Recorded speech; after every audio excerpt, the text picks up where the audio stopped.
அன்புள்ள தமிழ் சொந்தங்களுக்கு டெக்ஸில்லா தமிழின் வணக்கங்கள்.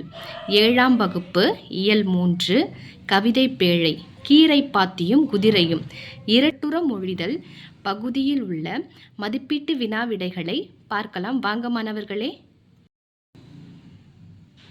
சரியான விடையை தேர்ந்தெடுத்து எழுதுக. 1. ஏற பரியாகுமே என்னும் தொடரில் பரி என்பதன் பொருள் டேஷ். ஆ குதிரை. 2. பொருந்தாத ஓசை உடைய சொல் டேஷ். இ திரும்புகையில். 3.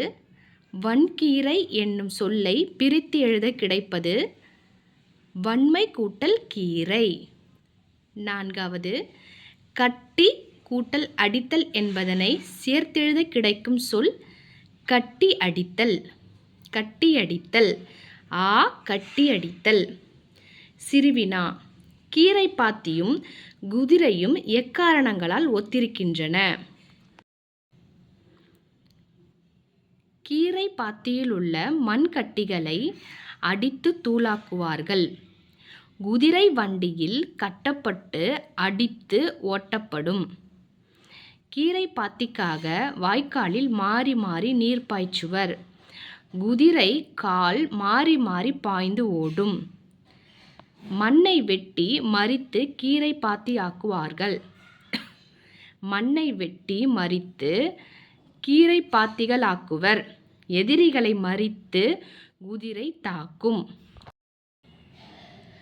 மடையில் இறுதி வரை சென்று மாற்றிவிட கீரை பாத்திக்கு நீரானது திரும்பும். அதேபோல் குதிரை போக வேண்டிய இடம் சென்று திரும்பி வரும். இக்காரணங்களால் கீரை பாத்தியும் குதிரையும் ஒத்திருக்கின்றன. சிந்தனை வினா.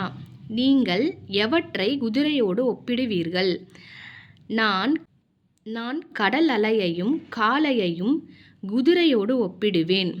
கடல் அலை தாவி தாவி கரைக்கு வரும். குதிரையும் தாவி தாவி ஓடும். காளை வேகமாக ஓடும். வண்டி இழுக்கும். உரிமையாளரிடம் அன்போடு பழகும். அதேபோல் குதிரையும் வேகமாக ஓடும். வண்டி இழுக்கும். உரிமையாளரிடம் அன்போடு பழகும். இதுதான்.